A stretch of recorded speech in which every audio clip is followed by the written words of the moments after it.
was Patrice Lumumba and why was he assassinated? Well, before he became a revolutionary, before he became a martyr, before his name echoed through history, he was just a young man from a small Congolese village navigating a world ruled by colonial powers. Patrice Lumumba was born in 1925 in Onalua, a small village in the Belgian Congo. His early life was shaped by the stark realities of colonial rule, where the wealth of the land was siphoned away and the Congolese people were denied even the most basic rights. But from an early age, Lumumba stood out. He was intelligent, ambitious, and eager to learn. And like many of his peers, he had the rare opportunity to attend school, where he excelled in French, history, and literature. This education would later fuel his powerful speeches and unwavering vision for an independent Africa and Congo. Before he led the nation, he was a postal clerk, a poet, and a political thinker. He wrote about justice, he questioned authority, and he refused to accept the idea that his people were destined to be second-class citizens in their own land. Ladies and gentlemen, this is the story of Patrice Lumumba's early years, his life in politics, and why he was assassinated. The foundation of a leader who would challenge an empire and pay the ultimate price. Let's dive into the video. The day will come when history will speak, but it will not be the history they teach in Brussels, Paris, Washington, or the United Nations. It will be our history, written by us, and it will glorify the dignity of a free Africa. That was a letter written by Patrice Lumumba while in prison. At this point, the road to freedom was hard for him. Enemies lurked in the shadows, the colonizers, the powerful elites, even those he once called friends. They all had plans. Plans to silence him, plans to erase his dream before it could take flight. But amidst all the storm, Lumumba stood firm. He spoke with fire in his heart, with the spirit of his ancestors in his voice. His words were not just words, they were a battle cry. This is the story of power, betrayal, and a dream that refused to die. In the heart of Africa lies the Democratic Republic of the Congo, a land rich in culture, history, and resources. Yet beneath its beauty lays a struggle for identity, freedom, and self-determination. For so many years, the Congolese people endured the weight of colonial rule. Their voices were silenced, their futures dictated by those far in the west and removed from their land to the wilderness. But amidst this turmoil emerged a beacon of hope, Patrice Lumumba, a man whose vision for a free and independent Africa and Congo ignited a fire in the hearts of his people. Patrice Lumumba was born on July 2, 1925 in Onalua in the Congo. Growing up under Belgian colonial rule, he witnessed the suffering of his people. The injustice ignited a passion for change within him.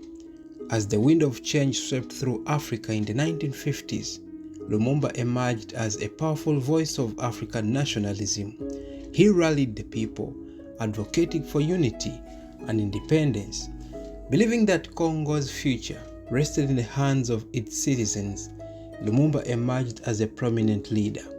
Advocating for independence from Belgian rule, his charisma and vision for a unified Congo resonated with many, leading to his election as the Prime Minister in June 1960.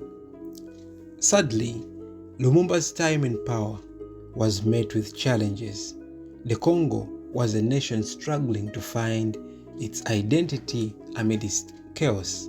Ethnic tensions and a powerful struggle among various factions threatened the very fabric of the new government. Lumumba sought help from the Soviet Union. Fearing Western interference, this decision turned many of his allies against him, painting him as a communist sympathizer. In September 1960, just 3 months after taking office, Lumumba was ousted in a coup led by Colonel Joseph Mobutu. He was arrested and taken to the eastern province of Katanga, where he would face his darkest hours. Imagine being a leader, once celebrated, now a prisoner. Lumumba's heart must have been heavy with the weight of betrayal by those he trusted. On December 1st, 1960, Lumumba was arrested and imprisoned. His fate took a darker turn when he was transferred to Katanga, a province rich in resources and rife with conflict. It was here that a horrific plan was set into motion. Under the guise of political stability, Lumumba was targeted for assassination. In a secret meeting attended by Western powers, it was decided that he must be eliminated. On January 17, 1961, he was executed by a firing squad, but the brutality did not end there. After his death, Lumumba's body was disposed of in a chilling act of desecration. To erase any evidence of his existence, his remains were dissolved in sulfuric acid, a brutal reminder of the length to which his enemies would go to silence him. News of Lumumba's assassination sent shockwaves across the globe.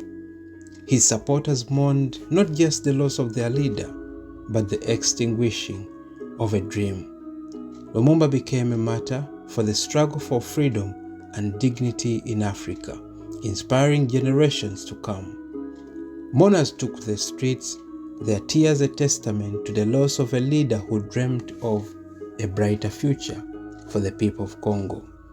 Lumumba's death marked a turning point in Congolese history. His legacy lived on, inspiring future generations to fight for democracy and justice. But despite the dark clouds that followed his assassination, Lumumba became a symbol of resistance against oppression. As he once said, "I know that we will win. We are the children of Africa and Congo, and we will be free." Patrice Lumumba's story reminds us of the struggles many leaders face in their pursuit of freedom and equality. His assassination was not just an end, but a spark that ignited a flame of change. As I conclude this video, I have a question for all leaders of Africa. How would you like to be remembered? As a hero or a villain? Well, it's all a matter of doing what's right for the common good of the people of Africa. Let us remember Lumumba not only for the circumstances of his death, but for the dreams he dared to share. His vision lives on in the hearts of those who continue to fight for a better Africa. Thank you for watching. Be blessed.